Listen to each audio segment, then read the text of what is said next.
Olá, eu sou Carlos Wilson e estou aqui com vocês para mais uma videoaula de matemática. E o nosso tema é ordem de grandeza e notação científica. Guarde bem, muito importante, principalmente para o ensino médio de vocês. Falar de notação científica é o primeiro ponto que vamos tratar. E o que é notação científica? Bom, por definição, notação científica é uma forma simplificada de representar números reais, muito grandes ou muito pequenos nas ciências em geral. Todo número real na forma de notação científica é escrito dessa forma, tá? A vezes 10 elevado a n. E o que isso significa? Bom, o A é chamado de mantissa ou coeficiente. E o n é chamado de expoente ou ordem de grandeza, que nós vamos ver em seguida. Bom, é importante que você saiba que um número está escrito em notação científica seguindo algumas regras, tá? O coeficiente é um número maior ou igual a 1 e menor que 10. E o expoente é sempre um número inteiro. Então, isso aqui é fundamental para que o número esteja perfeitamente lá, que ele esteja escrito na forma de notação científica. Então, esse rigor, ele tem que acontecer, tá? Então, a mantissa, quer dizer, o coeficiente tem que ser um número maior ou igual a 1 e menor do que 10, e o expoente tem que ser sempre um número inteiro. Agora vamos exercitar, para a gente saber quando o número está ou não escrito na forma de notação científica. Acompanhe. Então, o primeiro exemplo é 22 vezes 10 elevado a menos 3. Esse número está ou não na forma de notação científica? Bom, o expoente é menos 3, então é um número inteiro, até aí tudo bem. Mas observe que o coeficiente, também chamado de mantissa, é 22, não é um número que está entre 1 e 10. Então, nesse caso, esse número não está na forma de notação científica, tá? No exemplo B, nós temos 5,3 vezes 10 elevado a menos 2. Então, o expoente menos 2 é um número inteiro e o coeficiente é 5,3, que é um número que está entre 1 e 10. Então, nesse caso, esse número está escrito na forma de notação científica, tá? No exemplo C, nós temos 0,3 vezes 10 elevado à sétima. Observe que o expoente é 7, então é um número inteiro, mas 0,3 não é um número entre 1 e 10. Então, nesse caso, não é um número que está escrito na forma de notação científica. O exemplo D, você observa 4 vezes 10 elevado a 0,4. Bom, coeficiente 4, correto, está entre 1 e 10. Mas o expoente é 0,4. Nesse caso, esse número não é um número inteiro, então ele foge da regra da notação científica. Então, ele não está escrito na forma de notação científica, tá ok? E o exemplo é que temos aí 2,45 vezes 10 elevado a menos 22. Nesse caso aí, você vê que 2,45 é um número que está entre 1 e 10 e menos 22 é um número inteiro, ou seja, está escrito na forma de notação científica.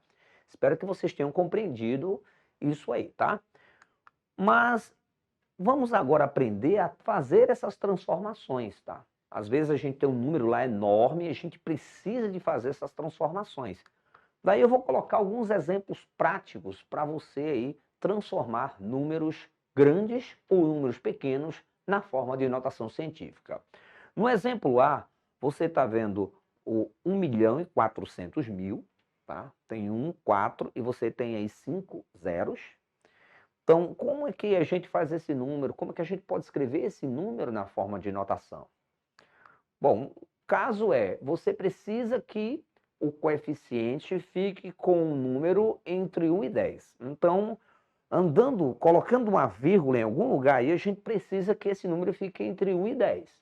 Nesse caso, colocar a vírgula no 1,4, porque 1,4 que for ali é o número que está entre 1 e 10. Só que para isso eu preciso de observar que do primeiro zero até chegar essa posição da vírgula, eu tenho 6 dígitos que eu preciso caminhar, tá?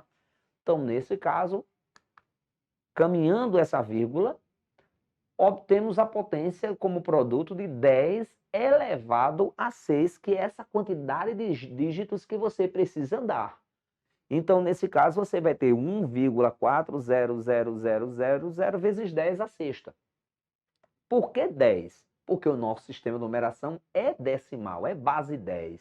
Tá? Por isso que essa mágicazinha, que parece uma mágica, mas não é. É porque o nosso sistema de numeração possibilita fazer essa escrita. E como essa quantidade de zeros, após andar a vírgula, já não tem valor, eu posso escrever de forma resumida dessa maneira: 1,4 vezes 10 elevado à sexta potência. Acompanhe agora o exemplo B. Aí você tem 8, 9, 6 e um montoado de zeros. Como a gente vai fazer a escrita? Então vamos observar onde que eu tenho que colocar essa vírgula para que o coeficiente fique com o valor entre 1 e 10. Nesse caso, eu tenho que colocar a vírgula ali para ficar 8, alguma coisa. Só que para eu colocar essa vírgula, eu vou ter que pular quantos dígitos? Eu vou ter que andar 10 dígitos, tá? Existem 10 dígitos para eu colocar uma vírgula ali. Então, nesse caso, eu posso escrever 8,96000, mas eu já posso descartar diretamente essa quantidade de zeros. Então, vai ficar 8,96 vezes 10 elevado à décima, que é essa quantidade de dígitos que eu percorri. Agora, nesse exemplo, eu já vou colocar um número menor do que 1.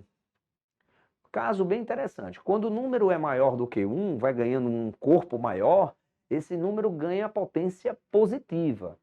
Nesse caso aqui, nós temos um número inferior a 1, que nesse caso a gente vai precisar de andar algumas casas, tá? Andando, fazendo essa questão aí, vamos observar que eu preciso que esse número fique em 1 e 10. Então, eu preciso andar, na verdade, essa vírgula 6 dígitos da esquerda para a direita. Então, nesse caso, a potência vai ficar com expoente negativo, quando a gente está trabalhando com números inferiores a 1. Então, nesse caso, você vai ter 4 vezes 10 elevado a menos 6. Ok? Observe nesse exemplo D, também um número decimal, 0, bem inferior a 1, muito inferior, um número muito pequeno. Então, nesse caso, você já sabe que na notação científica a sua potência vai ser negativa. Então, aí precisamos de andar, mas o número precisa andar para o 6 ali, para ficar 6,53. Então, a vírgula tem que andar essa quantidade de 5 dígitos nesse caso. Então, andando a vírgula, aí vamos obter 6,53 vezes 10 elevado a menos 5. Aí dizemos que esse número está corretamente escrito na forma de notação científica, tá? E o que vem a ser ordem de grandeza? Um tiro bem rápido para vocês. Ordem de grandeza é essa necessidade que se tem, às vezes, de você expressar distâncias, valores grandes a um número representado de forma que ele possa dizer uma proximidade disso. Então, distância entre galáxias, quantidade de pessoas, velocidade da luz, medidas pequenas, como também questões celulares, tamanho de vírus, comprimento, diâmetro do átomo. Essas medidas também, que são minúsculas, nós precisamos de representar, às vezes, em um único número. E a notação e a ordem de grandeza tem essa importância, tá? Então, por definição, a ordem de grandeza de um número é a potência de 10 mais próxima desse valor real. Então, quando você tem uma potência de 10 mais próxima, você utiliza isso. E isso vai ser muito importante para vocês utilizarem, principalmente no ensino médio, tá? Um abraço para vocês e até a próxima videoaula. Fique com Deus!